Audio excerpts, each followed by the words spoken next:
Hi, this is Mrs. Tejido one more time. Today, we're going to siphon the mash into the second stage container. I'm going to start by sterilizing the second stage container, the funnel, and the colander that I'm going to strain this.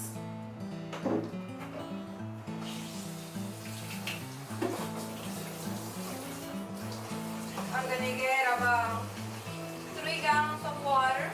I'm using hot water. You can use cold water. It makes no difference.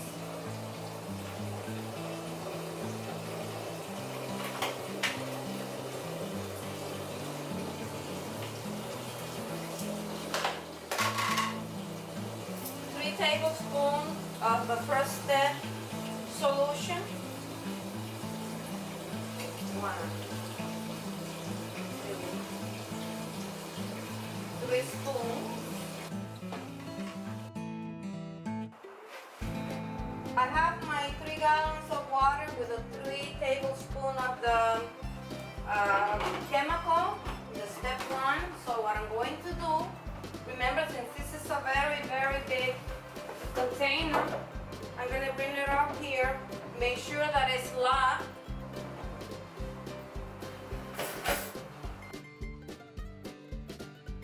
I forgot the name of this specific piece. That's the one that you have to buy that is 1 inch or 2 inches and maybe and a half. That is going to seal. Then you're going to bring your container, remember? Don't be afraid to move it. Let the air go. For a couple of minutes, you're going to do this.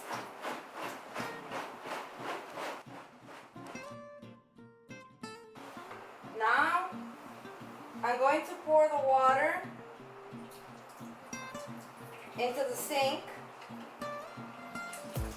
so I can use the same water with the chemical to sterilize the rest of the equipment that I'm going to be using.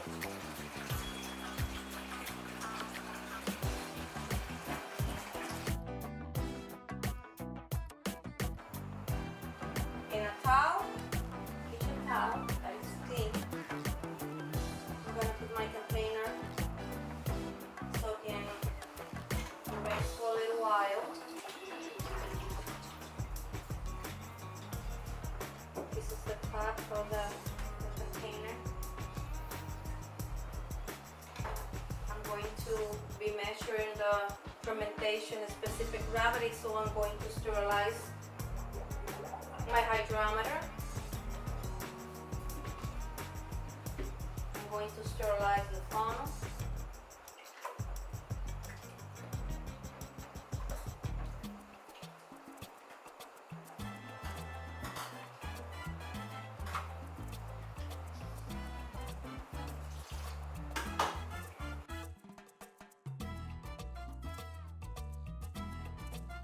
Now, I'm going to move my mash towards the edge of the counter so I can pour.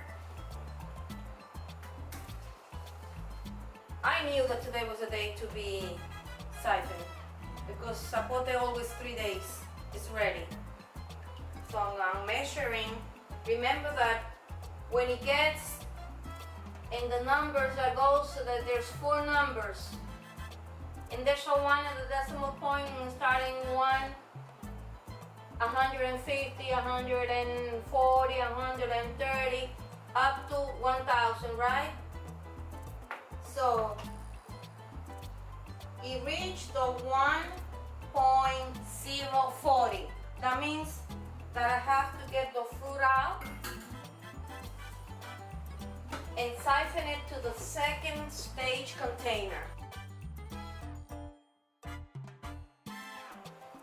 Now, I have this little cooler that I'm going to place in the floor. Make sure that this is closed. I'm going to get my funnel and I'm going to put it under. See, in your kitchen you'll find a way that is easier for you to work with the tools that you can get.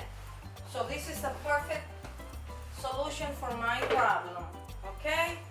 So I'm going to get this out. Remember, always take that off before you pour in.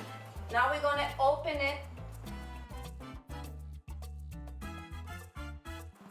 I got my top out. I'm going to go inside there. Remember, I'm going to make sure that I move this really well. I'm going to get the fruit, the most juice I can get out of that. You see the bag somehow has reduced. The fruits have reduced a little. I'm going to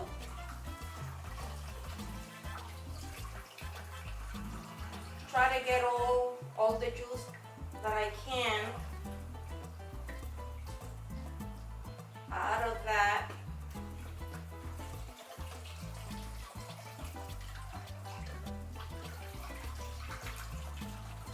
Okay.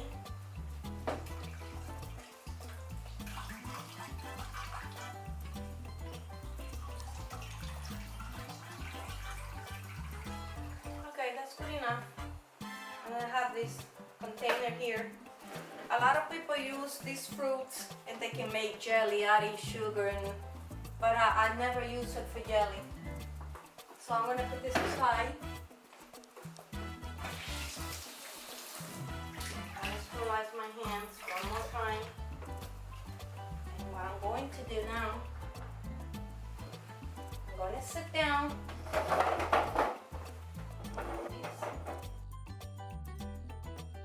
Okay, we're gonna start siphoning for the first time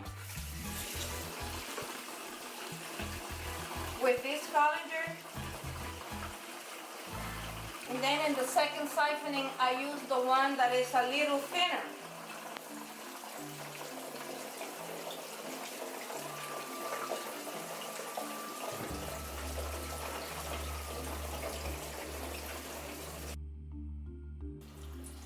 See, now I have a very little amount of juices and fruit in there, right? I'm going to get up. See, this is the amount that I have left. So I want all the juice. So I'm going to move. And I can do this now because it's just a little by hand. I want to catch the pulp in whatever impurity came out of the bag. Okay, since it's a little heavier.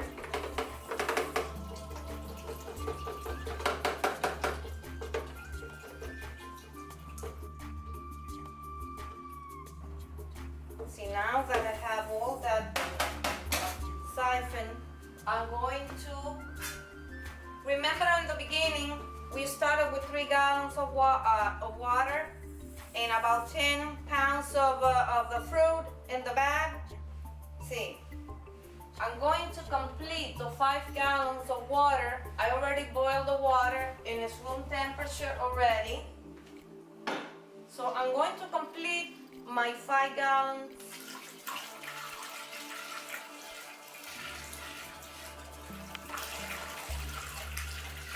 And maybe I go a little over, and I will explain.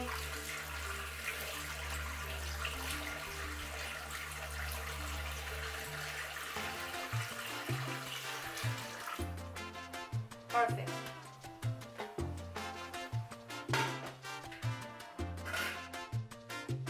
Okay, now we're going to put this in top of the counter.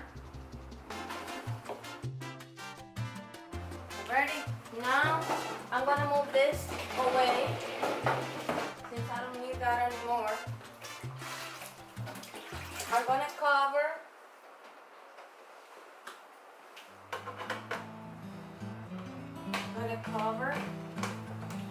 it's really tight.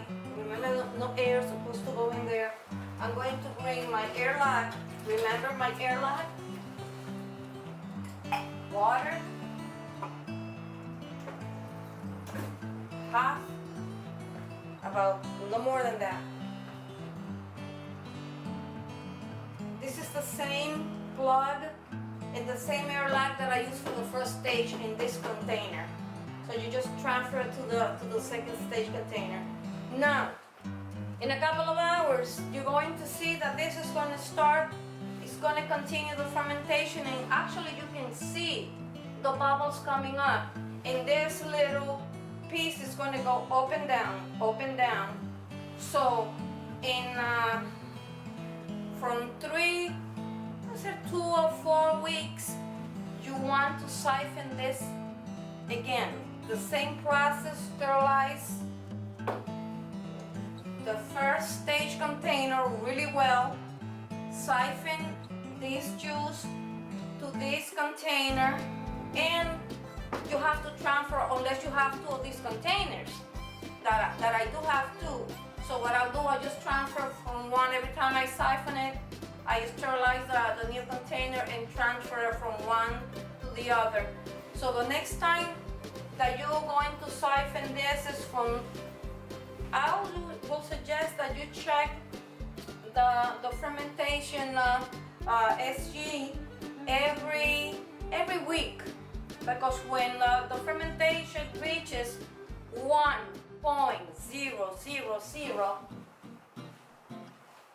here, it's gonna go, when you're measuring, you get your juice out of the container, you put the hydrometer inside. When the hydrometer goes all the way, this thing is gonna go almost all the way to the bottom.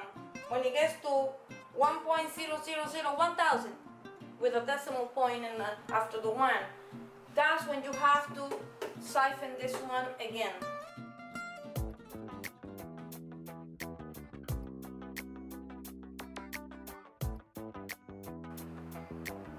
Remember that I told you, you don't have to open this anymore until it's time to siphon it again, maybe it depends on the fruit, from 2 to 3 weeks. This is gonna go up and down, and you're gonna smell a pungent acid smell. It's probably you're gonna smell it every time this thing goes up and down. The air on the inside goes out, so you're gonna smell something. It's, for some people, it's offensive. The smell is not very, nice, but it's normal.